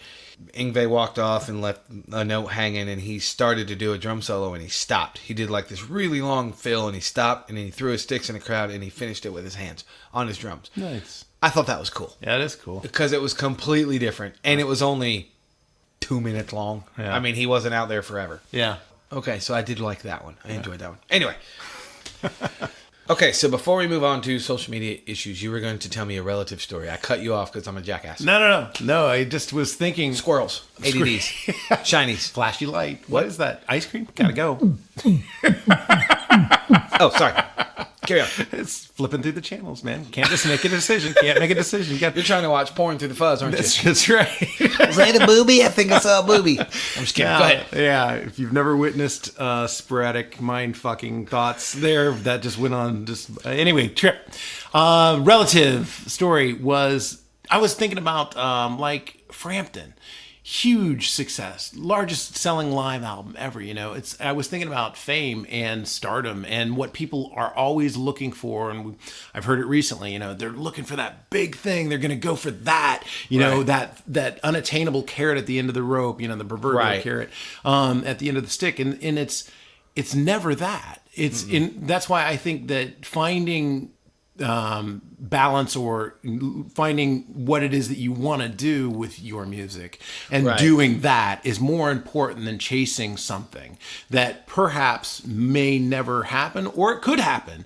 But the Frampton story is like, after all that, success that he had, and then he lost all his songs and all his rights, I ended up seeing him at the House of Blues, and I swear there must have been 30 or 40 people in the audience in the late 80s or something like that. It was not full, and he had just come back. Yeah, and it was just like, I was looking around going, holy shit, this guy was the biggest thing on the planet, and there he is playing clubs. And I can't blame him or fault him. I just look at him and go, damn, you still got it, dude. You still are a killer guitar player. You still have those songs. You still have the voice. And I think, wow, everybody goes through their trajectory or whatever it is in their lives. Success, failure, whatever it is. And as long as if you find that balance or peace within, and I'm talking musically, you find that thing that you really need to get out of your music, then follow that first. And then either, you will become successful with something. Maybe you get a record contract, maybe you get signed, maybe you do a tour, and the industry has changed so much in the last 30 years. Hold up, dog. Or you don't, and you still do what you love. Wait, and that's what I was really getting to. Hold up, dog. Yo. There's no industry. Yeah, okay. Carry on. All right, yeah. Or you sell stuff on YouTube, and you sell stuff on Spotify, and you sell stuff on Instagram, and if you do that and tour, you actually can find some following on some level. But I think the bottom line, what I was trying to say is that, to me, it's always been more important to be happy playing music and to find my peace doing what I love in whatever way I can, whether it's with original acts or myself playing solo stuff, acoustic stuff, or playing with a cover band, or playing, any kind of music that I like. That's really, or exploring new styles, No, I that makes complete sense, because one of the, when I was coming up and I was doing all the original stuff, I had the delusions of grandeur, and I'm going to be the greatest rock drummer ever, and I'll be a fucking star. The more I got into the grind, the less I cared about that, and the more I cared about just being able to play as much as I can, and to eventually be able to make a living from it. Yeah. I've been fortunate enough to have a few years under my belt that I made 1,000% of my income from behind my drums. That does not suck. Have I been able to do it completely all the time? No. But that's okay. Because what I was getting at is, because I started to interrupt you earlier because I'm an interrupting cow, according to Angela. Hooker. Is people look at success wrong. My opinion. I think people look at success wrong. They forget what the definition of the word is. And I talked about this in my very first episode. I based my book off of my belief in success. The definition of the word success is the accomplishment of an aim or a purpose. That's it. Define Success it for yourself. Doesn't mean fucking rich and famous. Yeah. If you set a goal and you achieve it, you're fucking successful. Now, I'm not naive enough to believe that that's all success means. Yeah. I know what society and I know what people view it as. I'm not fucking dumb. I'm a little slow, but I'm not dumb. I'm playing drums. How smart can I be? But I get it that it's always equated with that. But I think at some point, especially, and I'm like you, I'm speaking strictly musically, people need to take a look at themselves and really go, okay, what do I want out of this and what am I trying to do? And I could be wrong on the person that said this quote, but I think it was Michael Jordan. He said, if you can find something you love to do, you'll never work a day in your life. Oh, it came long before him. Probably, but he's credited for it. Okay. And I that was just for my buddy Todd, because I actually made a sports reference on my show. Yeah, my Aunt Jenny used to say that when I was a kid. That hurt me. I gotta go poop now. Ah. No, but seriously, but it's true. Yeah. It's not about being a millionaire. It's not about, for me, Yeah. It's not about being a millionaire. It's not about being famous. It's not about this, that, or the other. I've had fame like your dad, like you were talking about. I've been a bigger fish in a small pond. Yeah. It's fucking annoying. It truly is. It's fucking annoying. Yet, it's fucking awesome. Yeah. It's a give and take. But I think if people would just kind of look at themselves and go, you know what? If I'm playing covers, I'm making money and I'm playing. Yeah. If I'm playing originals and I'm being artsy-fartsy for the sake of being artsy-fartsy, then I'm a fraud. Do what you want to do and don't give a fuck what other people do. Yeah, I would agree with that. I think, the old cliche is true. Music is its own reward. Absolutely. So, I mean, I don't wake up and practice in the morning and get in my studio and, do my exercise and stuff to do anything other than to do music a little bit better every day. Right. That's it. It's a silly thing, and some people will get it and think it's cool, and some people aren't going to give a shit. But when I started doing the podcast, my first thought was, holy fuck. I have all this music I've recorded over the years. It's my music. I've played on it. A lot of it I helped write. Mm-hmm. I don't need to outsource music for my show. Right. I have to get a couple people's permission, which they freely and gladly, with no hesitation, gave me permission to use it. Because there was more than just me involved in it. But the show has my fucking music on it. Yeah. That's awesome. Yeah, it's a cool title track, too. Oh, shanks. I like that, man. Shanks. I do have to say, unfortunately, that I have to bring it down. The bass player that played on that he has passed away. Oh, it was a guy named Corey Jansen. And the reason I bring it up is because the first time I ever played with him live was in Columbia, South Carolina, early 2000s. You've played with me now, full drum kit. Mm-hmm. I haven't really changed much as far as the way I hit. I mean, I've learned a lot of stuff, but as far as my physical way I hit, I haven't really changed a whole lot. So you know how hard I hit. I could feel his heel pounding the stage. That's how hard he would thump his heel when he played bass. Nice. I could feel it up on the drum riser. The first time I played, I was like, I kept looking around going, what is that fucking... Whoa! That's the groove, man. That's the bass player's heel. Coolest shit ever. And we got done with that show, and I asked him, I said, do you always do that? And he said, yeah. I said, do you have problems with your left leg? He says, yeah, my left heel got some heel spurs. Monster. Can't imagine why. Yeah, monster. Yeah, that's bass a groove. That's monster a really bass cool player. Yeah, and he played that. He was a great bass player, great dude. But fortunately, he has passed on. Oh. But yeah, a lot of people like that opening track, and I called my buddy Charles Funk, who was in that band with me, or I was in his band, however you want to word it. And I said, hey man, I really want to use that song, and he goes, oh, absolutely. Mm-hmm. So it was really, really cool. Nice. All right, so let's move on to social media issues.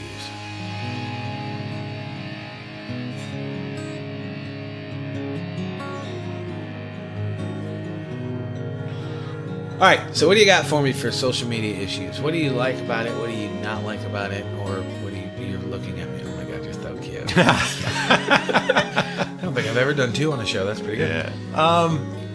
I give myself now very little time on social media because I see it. I think it's an incredible way to promote your gigs, a new album, whatever it is that you're doing.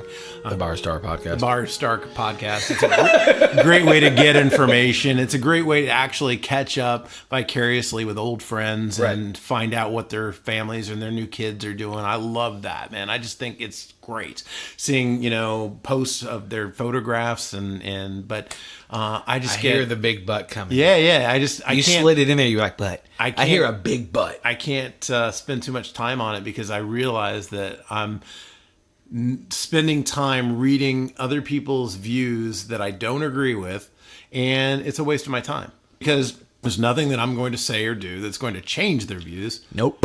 And so I find that I have a better use of my time by going into my studio and practicing, man.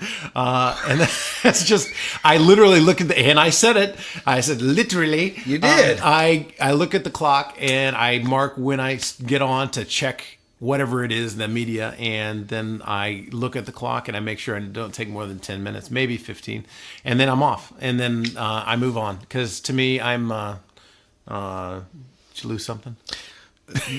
No, ADD. I'm not going to edit this out. I looked down and there was blood on my hand, and I went, "Where the fuck I'm bleeding?" You stabbed me on my own show. Well, no. You stabbed me with your good looks.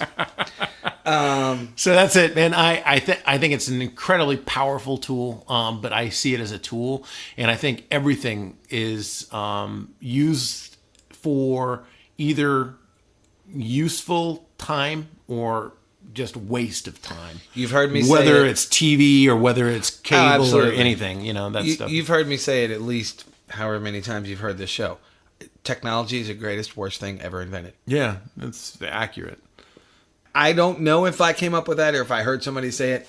Couldn't tell you. I'm not taking credit for it because I don't give a shit. I just say it all the time because I started telling my students that because I kept getting I can figure it out on YouTube. Okay. Yeah, good job, buddy. Cracked me up, yeah. I hear that all the time. I know you do.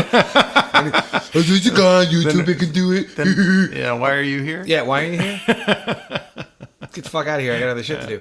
And that is the reason why I say what I say at the end of every episode. Go do some shit. Yeah. Go do I something. love that. It's a great catchphrase. Thank you. Yeah. I adopted it. I used to say I stole it, but I didn't really steal it. I just adopted it. There you go. From a guy named Gary V. It's actually Gary Vaynerchuk, but he goes by Gary V. Yeah. Super, super badass dude. He's, I guess you could call him now, he's kind of turning into a motivational speaker by accident. Mm-hmm. Very short story about him. He's a Russian immigrant. He moved over here when he was like 6 or 5 or whatever the hell he was. And his dad started one of the very, very first e-commerce businesses. He started an online wine company. And when Gary was 19, he took it over from his dad. His dad was making profit around $600,000 a year. He took it over, and within a year and a half, he turned it into a $3 million business. Damn. Super fucking smart dude. Yeah. And somebody turned me on to him, and at the end of one of his, what he calls keynote speeches, the end of one of his keynotes, he said, "Go do shit. The fuck out of here and go do shit." And I went, that is the coolest thing. Over everything else he said, that was the coolest thing he said. Yeah. Because I like it. It's true. Yeah. Go do something. I don't give a fuck what it is. Go do something. Yeah, and look at the end of your day and see what you've done. See what you've accomplished. If your primary accomplishment for the day is pushing 2 buttons and looking at a CRT, I don't think you've really accomplished much. Now, great. There are some championships for video gamers out there, and apparently they make quite a bit of money. But they do. I think statistically speaking, you're probably not going to be among them any more much. than you will be in the major leagues or playing basketball for the NBA or on the PGA circuit. Or be the next Rihanna. Yeah, exactly. You gotta keep the music in there somehow. Yeah, of course. Yeah. No, but that's where I got that from, because I myself have... You followed me on Facebook enough to know I don't post a whole lot of shit. Now, I by no means saying that I'm great at managing my time, because I have had instances where I look down at the time and go, I've been scrolling for 20 minutes. What the fuck am I reading?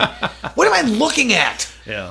So, I'm guilty. I'm not saying that I'm the same, because God knows I'm not. But I am like you. I try to be hyper aware of it. Yeah. I'm like, okay, what's going on? What's going on? Not important. Ooh, that's important. Oh, okay, cool. So and so's playing. All right, sweet. Yeah. And then I'm done. Yeah. I beat it, or I promote this show or wherever I'm playing or any of that kind of shit. I told you the other day, one of my buddies passed away, and he's a songwriter in town, and I found myself reading everybody's post and listening to his songs, and I felt that was a really good use of my time. Absolutely. So I was on for a couple hours one night, and I was like, just paying tribute to Mickey Clark. I was like, man, this guy is a fabulous human being and a great songwriter and a friend of mine, and I felt that was a good use of my time on that absolutely. And then now we all did it when Kevin McCreary passed last year. Yeah. That was one of the longest posts I've probably written in a couple of years. I don't know if you read it or not. It doesn't matter if you didn't. I'm not throwing you under the bus or putting you on the spot. I'm just saying that post was fucking long. And I did it because I knew so many people would read it. Yeah. And that's how I felt. Yeah. Agreed. Great use of my time for that particular instance. Yeah. But every day for 47 hours a day? No, fuck that. Yeah, right. Go do some shit, man. Yeah, go do some shit. Go do some shit. Yeah, get off your ass and do some shit. Get off your ass and do some shit. You're going to have to do that again at the end. Right? Oh, okay. Oh, no, I'm keeping that one. All right. You get to do it twice. All right. So let's move on to stories from the stage.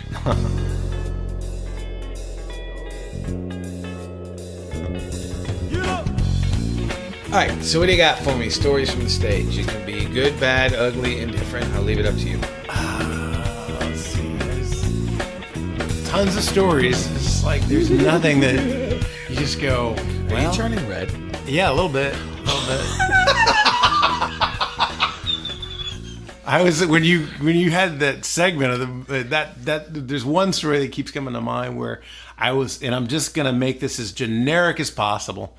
I was playing a show, and I was on stage playing guitar in a full band, and we had this groove going, and it was just a sick groove. And I was singing a song, and a girl came up behind me, and she was dancing. And I thought, okay, great. She's on stage, and no one's taking her off stage.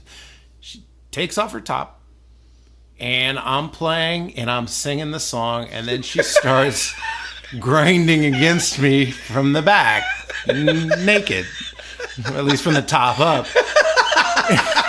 And my only thought was, don't forget the words. Don't forget the chords. Just keep playing, man. So I didn't. I just did my job as a pro would and just get through it. And there's now you're turning red. I'm turning red because I'm trying to contain this because from now on I really want to call you BB. Yeah. For booby back. Or back boob, either one.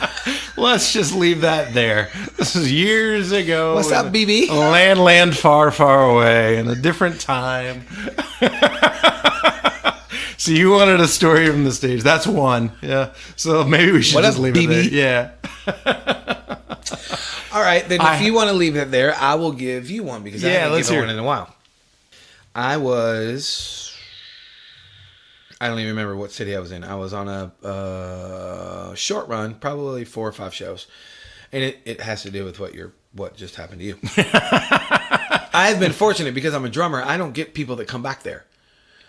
Most people that listen to the show have seen me play. They know I'm kind of all over the place, but it's just inherent. People just don't go near drums. I don't know if it's because it's loud or because if the guitar players and the singer are just closer. Don't know the reason, don't care.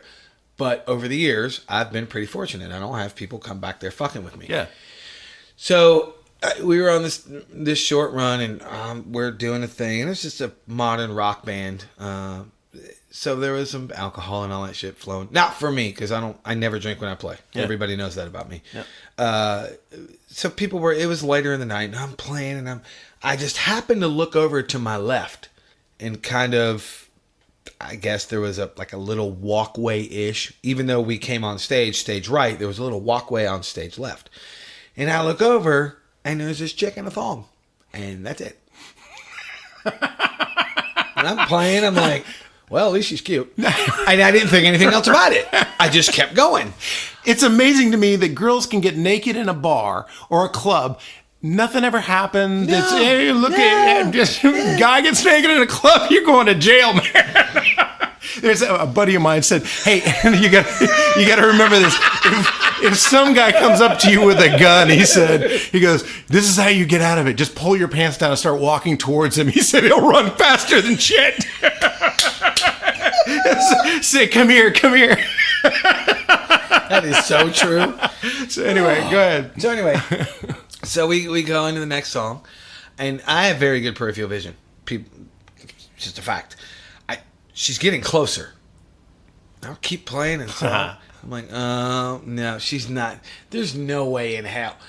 Before I know it, she runs up, jumps on my riser, flops one of her breastises on my cymbal, like my closest crash to my left, which is right above my hi-hat.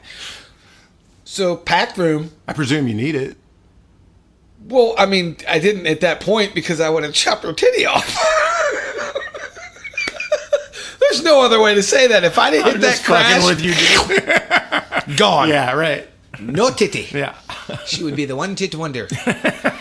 She'd be B. She'd be B. Yes, you would be BB. She would be B. No, so I'm sitting there playing, going, this chick just put a titty on my cymbal. I don't know if I'm upset or if this is the greatest thing ever. I was so confused, Right? and that's what made it so bad. Yeah. I was just confused. It's like, I don't know how to, I don't know. Does not compute. This No, has never happened. This has never happened. No one prepared me for this. This is never going to happen again. Who puts their titty on a cymbal? Yeah. I mean, I'm all about those. Everybody knows this about me, so it's not like it's a secret. But still, it's like, who does that? You're right. And then security came and picked her up and Misvenue. took her off. Yeah, Well, and then there she you- was doing the whole. You see it in every movie, Yeah, kicking the kicking feet and the arm, screaming, yeah. kicking and screaming. And I'm going. So within a span of 2 songs, Chip comes on stage in a thong, puts her tits on my cymbal, and then gets drug off by big fat sweaty guy. I cannot make this shit up. Nope. No one can make the stories up that you go through on Nope. stage. So yeah. that was when you told me about the booby back. Boob back. It reminded me of that. That's pretty funny. Yeah. We have seen some shit, sir. Yeah, man. Oh, we had a conversation the other day, and then we'll leave it at that. Yeah. We had a conversation the other day, and you were telling me about your dad opening for somebody, or somebody opening for your dad. Tell that real quick. Yeah, I did. Because that's awesome. I came home for dinner one night when I was in college, and my dad was telling stories. He said something about doing a tour in Greenwich Village, and they had a residency there, I think, for a little bit, and then he would drive back, and he said with his band the Capsons that Robert Zimmerman had opened up for them that night, and then he kept going on, and I go, stop. I go, what did you just say? I need you to stop talking for a second. And he said, well, we were doing this club, and then I said, no, who opened up for you? And he said, well, it was a kid. He was just starting out, and his name was Robert Zimmerman. And I said, you know who that is? He goes, well, yeah, of course I know who that is. He goes, but he was going by Robert Zimmerman at the time. I said, that's Bob Dylan. And he goes, yeah, he was in the same circuit that we were in. So I guess when he was first starting out, he was doing local coffee houses and things like that, and my dad's band was there, and Bob Dylan got up on stage and did some songs. You know what makes that so bad? That your pop just spit it, just let it roll out of his mouth like it was no big deal. Yeah, he did another one. I was telling you that he said he went to dinner with a friend of his, and she had invited her friend, and they were going to go see a show out in San Francisco. They were out in San Francisco, and so he met this fella for dinner, and his friend Susan was there, and they had been in broadcasting for years and years before, and then they went to his show, and then they were backstage, and then they went out for drinks later, and I said, well, who was this? And he goes, some Chris Isaacs guy. I don't know. He sounded really good. He's got a really nice voice. All right, cool, Dad. Only wrote one of the biggest hits in the last 20 years. Cool story, bro. Yeah. Thanks, Dad. He's got a bunch of those, man. That's awesome. Yeah. All right, so let's move on to what are you listening to?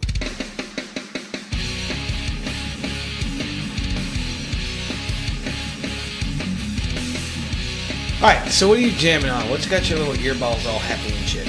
Well, I can answer that honestly. I've been listening to a lot of Pat Metheny and Hiram Bullock and Jaco Pastorius over the last 3 weeks. I had a lot of work I was doing at home and some wall repair, for lack of a better discussion. Yeah, I know you love home repairs. So I had a big block of my day where I had to do nothing but this stuff around the house. And I don't know if I should pick on you or feel sorry for you. yeah, please feel sorry for me. It was not fun. And I put my headphones on and I stacked up 20 Pat Metheny albums, and I just went through, and then I mixed those up with some Jaco albums and Nice. Hiram Bullock. And recently I've been digging further into Hiram stuff because I just think the world of his playing. Are you familiar with Hiram? Nope. Don't have a clue. Okay, so The other two, obviously, yes. yeah, Hiram studied. Pat Metheny was his first guitar teacher, and Hiram is otherwise known as the black guy in Paul Schaefer's band. That is seriously fucked up. Well, the world's most dangerous band had one of the greatest guitar players ever, Hiram Bullock, and he is the guy who was back there with bare feet and just playing his ass off, man. I'll have to check some of his stuff out. I started to read Paul Schaefer's book, and it annoyed me. It's good. You get to the end. I mean, he's got a lot of stories in there, and it's a nice autobiography. It's not. I mean, we can do a book review here too. Well, but he's very. Paul is very, name drop. That's did what this, I was name going to say. through the whole book. But that's his personality, though. Right. But back to Hiram. His shit is fucking amazing. His playing's amazing. Paul, even in his book, said he's perhaps the greatest musician he had ever worked with, because his memory and his knowledge and his just facility with the instrument and his creativity was just off the wall, man. Nice. And then later on in his life, my middle brother Michael, got to know Hiram fairly well, and they hung out a lot together, so they became really good friends. And when Hiram passed away, his wife called my brother and said, "I don't know if you know," and I thought, wow, so I got to dig a little bit further into his stuff. So there was a really connection. Cool. Yeah, it was a really cool connection, and I thought I'd see if I could transcribe some of his stuff and just learn some of what he did. There you go with that Brainiac shit again. Whatever. You're not fucking smart. You're all fucking smart. Shut up. You're all smart and shit. You know whose autobiography, if you haven't read, I know you don't have to do shit, but if you haven't read it, have you read Life by Keith Richards? I don't have to do shit. I know. I never said you had to. I just was recommending it. It's a great autobiography. No, I have not read it. That one, Sammy Hagar's. Oh, get it. And there's another one. I don't know where it is. Even though we're in my office, I can't remember where I put my list. Because you can see I have a shit ton of books over there. Yeah, man. You can't see it because of where I had to move the map, but the bottom shelf is all my rock books, all my autobiographies and shit. Yeah. But I read a lot. I really do. But the Keith Richards one, Sammy Hagar's, and there was another one somebody was telling me about was really fucking good. Marilyn Manson's is a hoot. Really? It's really funny, man. What? There's some scenes, there's some chapters in there. I was holding my sides laughing. I'll have to check that one his out. Life seemed to be pretty fucked up when he was a kid, but he writes about it in a pretty funny way. He's just he created that thing. Oh yeah, absolutely. And he was just a journalist basically who decided that he wanted to be a rock star. And for him, he did it. He figured out how to do it. He clearly figured out how to do it. So. One of my favorite ones was Storm Lawrence. Have you ever heard of her? Mm-mm. She was on a show years ago. She's on one of the first, I guess, more singing reality shows. Not that it wasn't American Idol or Voice type thing. Any of that kind of stuff, which I dig that stuff. We will not have a discussion about that because most of my musician friends think I'm an asshole and I'm stupid for liking that shit, but those bands can play 10 times better than any of the fucking people we know. Yeah. Those bands are good. That's half the reason why I watch the show. Anyway, There was a show called Rockstar Supernova.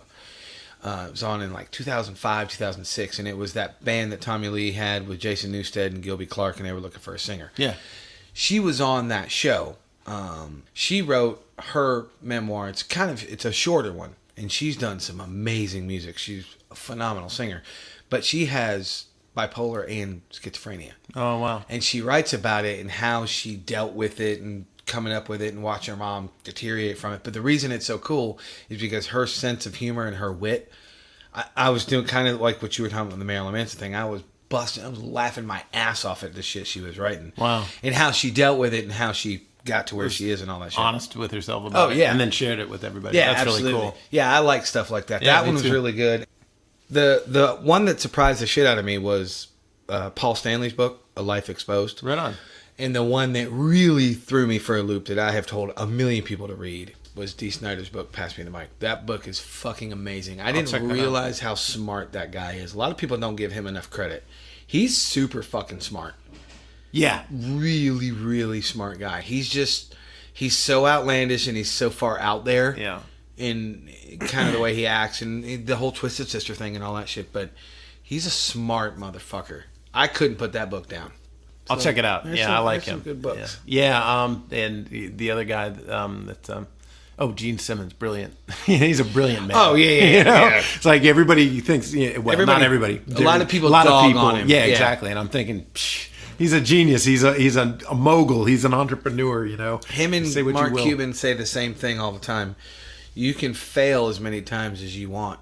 You only have to be right once. Yeah. And then you look at a guy like Gene Simmons. How many fucking times has that dude been right? Yeah. Fuck you, he wins. He can have his helmet hair. He doesn't give a shit what you think about it. Right. Yep. So that's what I'm listening to. And what else? I go classic, man. I don't listen to a whole lot of new stuff unless I'm working on it for a gig, but I go backwards and I listen to like Django Reinhardt and Wes Montgomery and stuff like that. Nice. You ever heard of a band called Paris Combo? No, I would assume them out. it's Django Grappelli kind of combo, or what is it? It is a French jazz. I can't remember if it's 4 or 5 of them. I was going to say quartet, but I can't remember if it's 4 or 5 of them. They sing everything in French, but the guitar player sounds a lot like Django. But it's a little bit more modern stuff. I think they came out in, I'm going to say mid-90s. I could be way off on that, but they have a record. They have a few records out, but they have a record called Living Room that I absolutely love. I'll check them out. Yeah, but the guitar player reminds me a lot of Django. And I'm not a huge Django fan, but I know that sound. Yeah. You can't mistake Django Reinhardt's sound. Right. Well, that's it, kids. That's the show for the week. What are you looking at me like that for? You didn't think I was going to cut you off that way, did you? Show's over, motherfucker. Get out. Get your shit and get out. I'm out of coffee. I need another coffee. I gotta get a coffee, man. I gotta get a fucking I'm on coffee. empty. I gotta go to New York in 2 days. I gotta get my canvas. Yeah. Oh, I'm so excited about that. I showed Stacey that, and she goes, "You know how much that's going to cost?" And I said, "Do you know how much I don't care?" Yeah. You get what you want, man. Yeah. Well, we'll talk about that on different episodes. Thank you for coming by, brother. I appreciate My it. pleasure. Thanks for inviting me. It's Absolutely. always great hanging out with you. It is. You're so cute. Playing music or just chilling and talking, man. I know.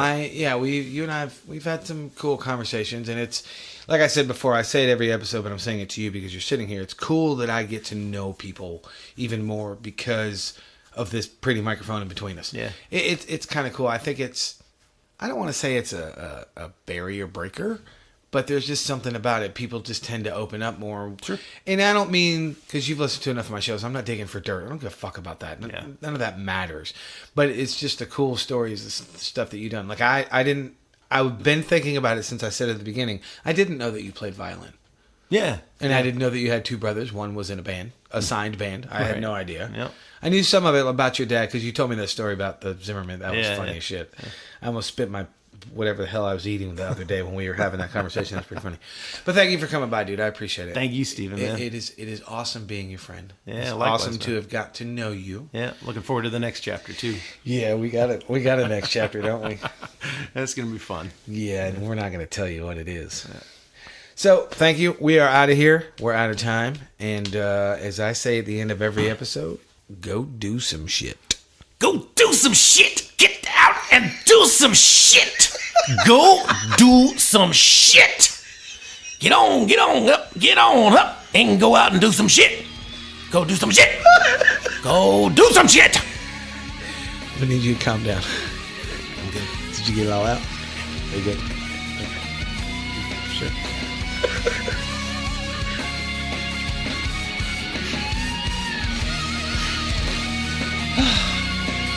So until next time, I will talk at you soon.